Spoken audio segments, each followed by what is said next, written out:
I got a fancy new clicker for this, so I'm really excited.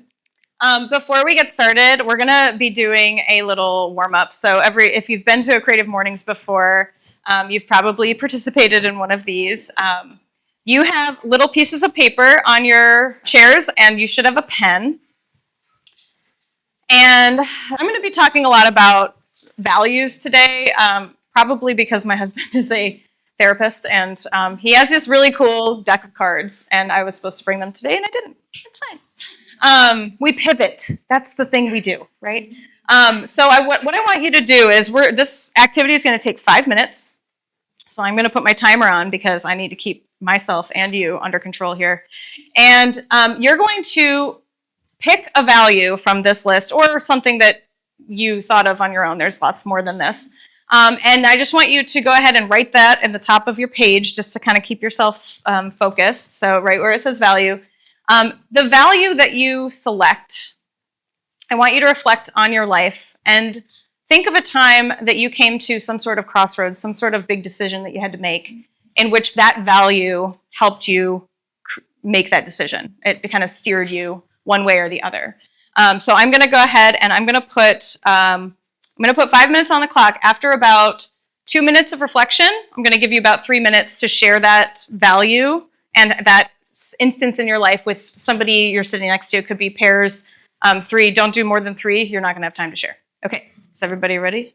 How long do we have now? You have 2 minutes. 2 minutes to reflect. Yeah, or a 1 and 2. And if you want to make a little note on your paper, that's fine too. But yeah, go ahead and pick one.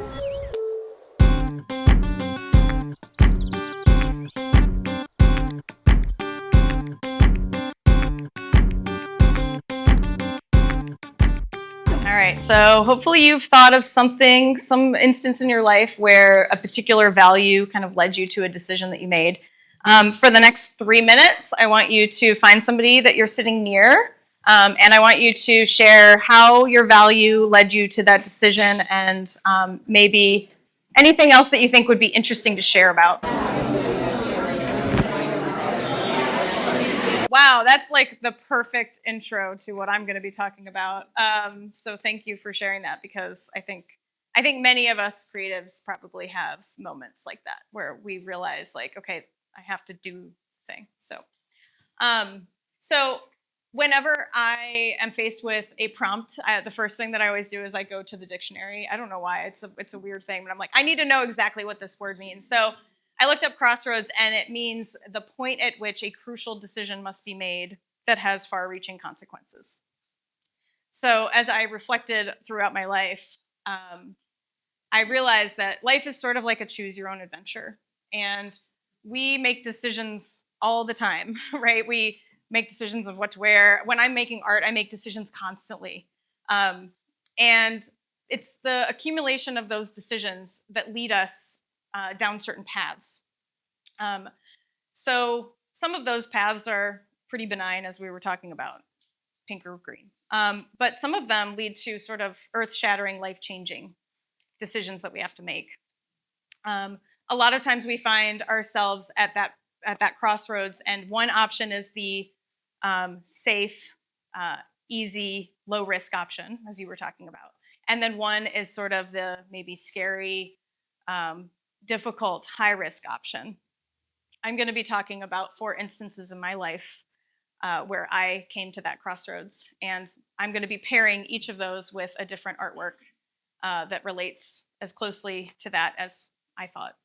So this one is an artwork called Night Owls, and I wanted to use this to kind of represent the Choose Your Own Adventure theme, because I look at this as a sort of a glimpse into all these different lives, people making choices based on their different values, and how the relationships that we create shape us. I was a 3rd-year student at James Madison when I met a boy.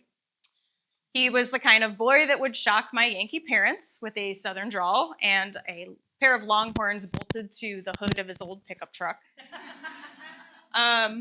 I was smitten. I fell hard and fast, as 20-year-olds tend to do. We spent all of our free time together, and he was in a band. And that summer, the band was invited to go on a USO tour to play for troops in the Balkans. He would be gone almost a month. So I loaded up my summer schedule because I was like, I've got to keep myself distracted. This is going to be impossible. And that's what I did. I spent my summer immersing myself in art. When he was away, it was incredibly awful. My longing for him was unbearable, as it tends to be for 20-year-olds. And I was beside myself. I had been thinking about studying abroad in Florence, Italy. And I was an art major, and I thought it would be a great opportunity to go and study the art and live in another country. so many parallels there. Live in another country for a while. And I just started talking to my advisor about like what the next steps would be, and I was planning to do it the next year. Until I decided that there was no way I could survive an entire semester away from him. And so I didn't go. I mean, I had almost died after not even a month. So what was I going to do? What if I lost him? What if I could never be with him ever again? So I made the decision to stay. And that decision, made by a lovesick, pining, codependent 20-year-old, is my single biggest regret in my life. I had the most freedom I'd ever have at that point. I was untethered. I was weightless. I had very few responsibilities, and I didn't have any strings attached. And I let fear and insecurity hold me down and tie me down. I consider this image, this is a stained glass piece that I did. This is called constriction, and this is sort of what that feels like now to look back on that time. That boy and I moved in together at 21, and we were married at 23. Oof, yeah. Yep. We got real jobs, and we bought a house. And at one point, I was thinking about going back to school to get my MFA, but he convinced me it wasn't really worth us moving in order for me to do that, so we didn't.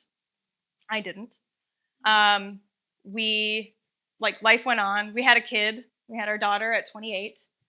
I thought we were good partners, but we were not. My daughter's birth was incredibly difficult for me. It was very traumatic.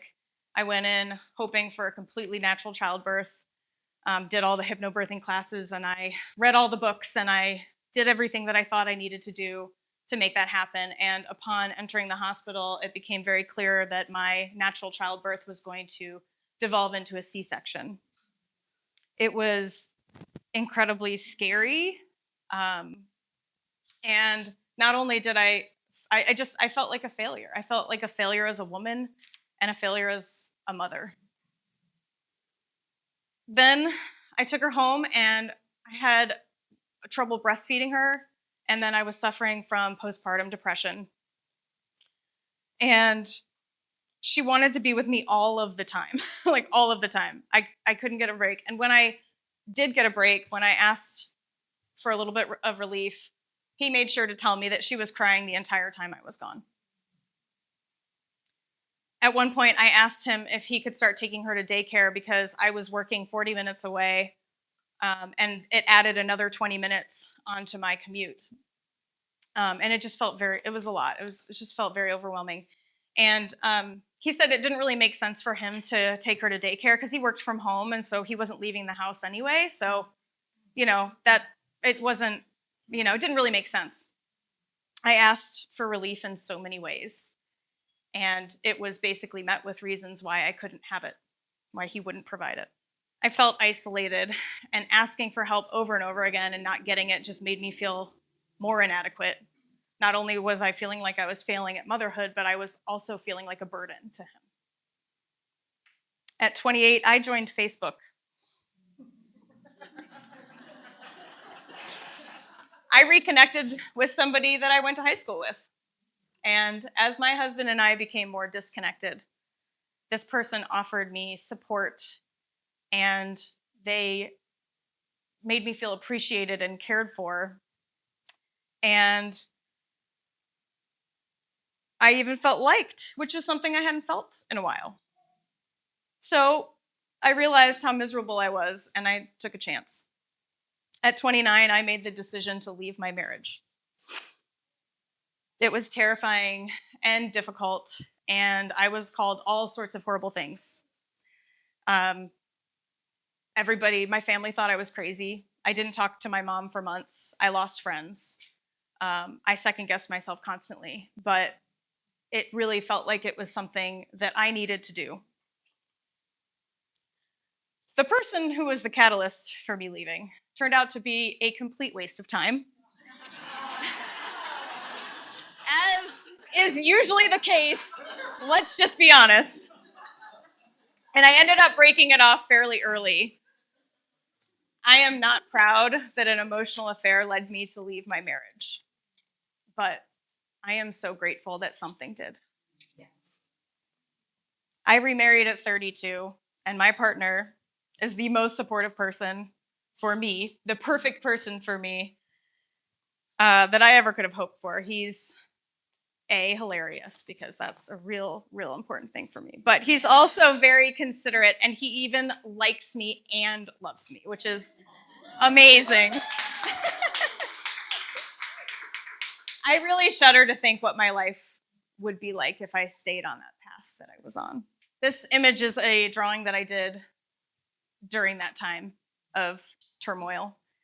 And it's not cheeky or clever. My art is very different these days. It is raw, and it is direct, and it is exactly how I was feeling at the time. I learned that I need to trust my gut, and I need to imagine a better life. The values that I was realizing were missing on my first story, that was courage. And the value that I realized I needed so badly, not only courage, was connection.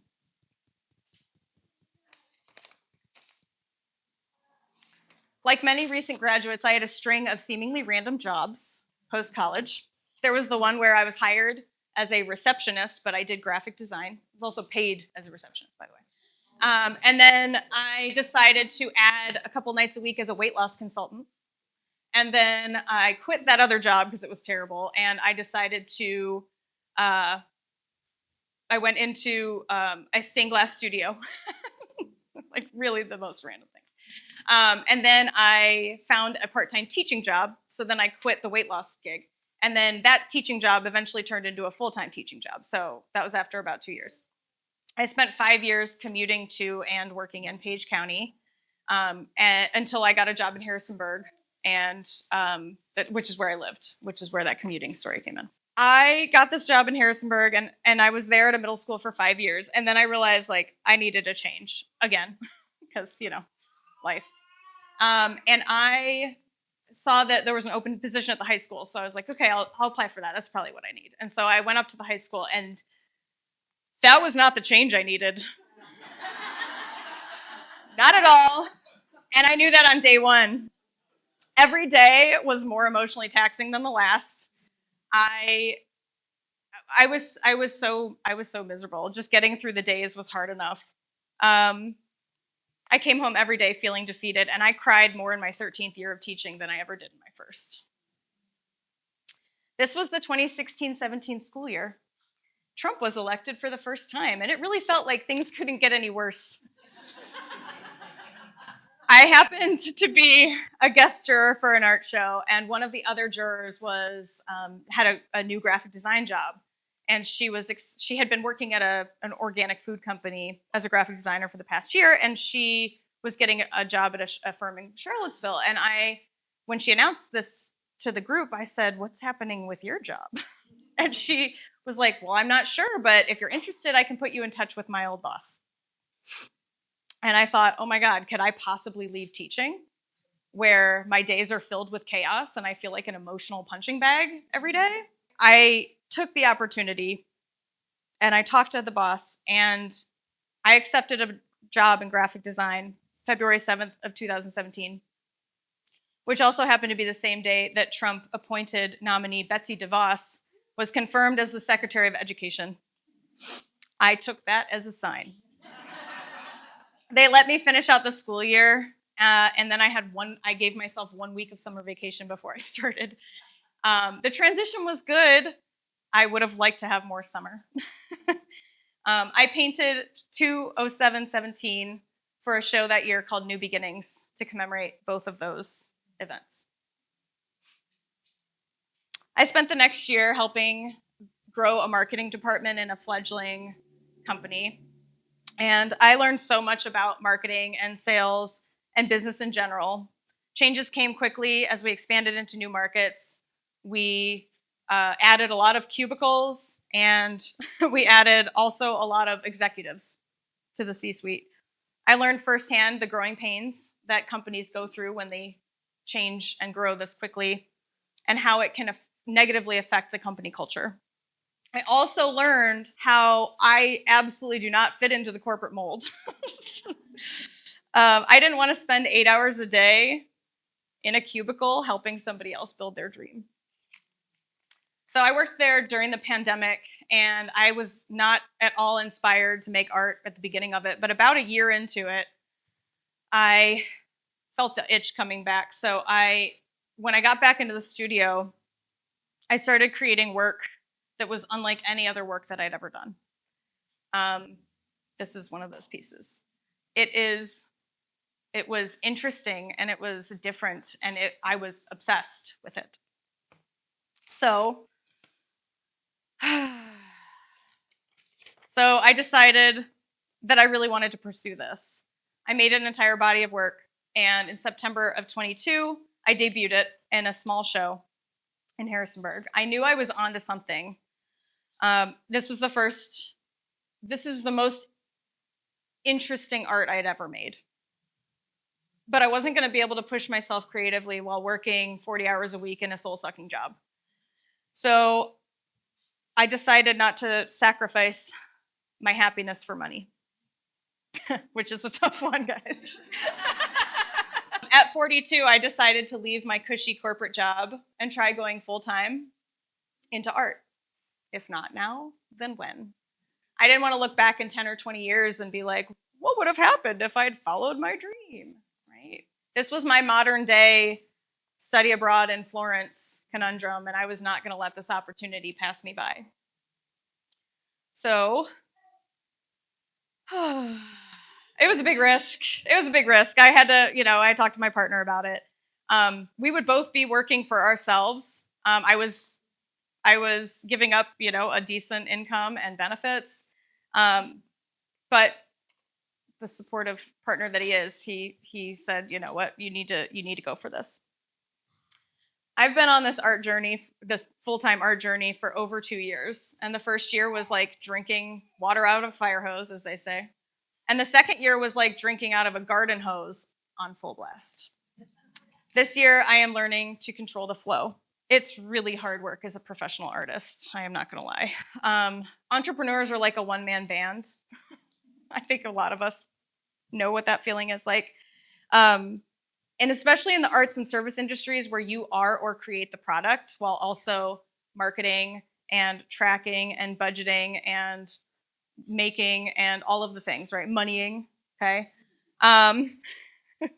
We're spread so thin all the time. But when I'm 12 feet in the air on a piece of scaffolding painting a mural, or in front of a group of busy adults who are taking an art class with me to explore their creativity, or talking to a collector that my work deeply resonates with and really affects, I know that all of the paths that were before me and all the decisions I made have led me here. And this is exactly where I need to be. So I learned that you have to make your own luck. And the value that led me to where I am right now is fulfillment and courage. Courage keeps coming up. My fateful decision not to study abroad almost 25 years ago sparked that flame of courage in me that has led me to pursue things like connection and happiness and peace and fulfillment. Know what your values are. Really understand them so that next time you find yourself at a crossroads, you can use them as your compass.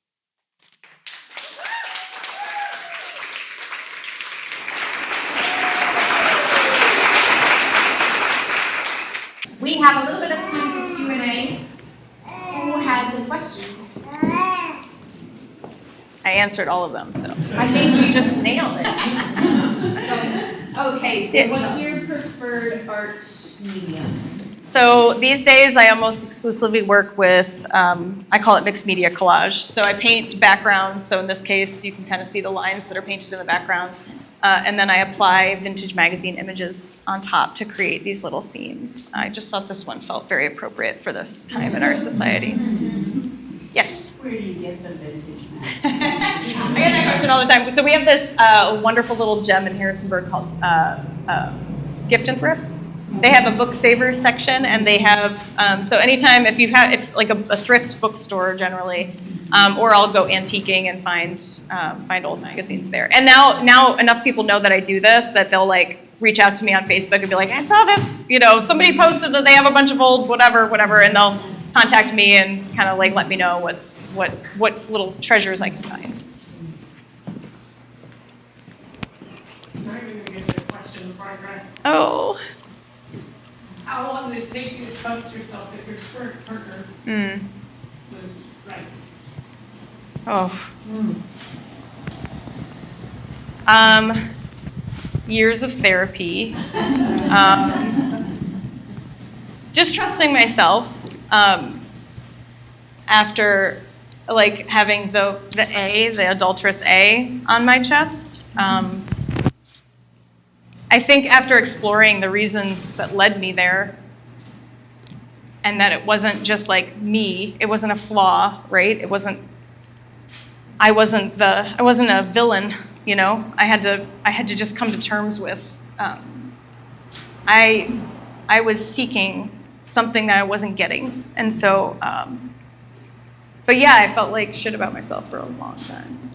And I decided to share that story here because I've shared it with friends, close friends, but I've never talked about this on a stage before, and I wanted to bring it out of the dark, like I'm not the only one, for sure, and it's not malicious. Like you don't go out in the world, you don't get married and then you go like, who else can I have on the side, like it's not. I mean, I didn't feel that way. I'm sure I can't speak for everyone, but I think it's something, especially with the age of social media, that just it happens more than is talked about, and it doesn't mean that you're like that. I once a cheater, always a cheater, right? Like it wasn't even about that. It was about doing what was right for me and realizing that I was being belittled and undervalued, and then having to finding a person that really makes me feel the opposite of that, and like realizing like I am worth this. It was a journey, but I'm here now, so here we are.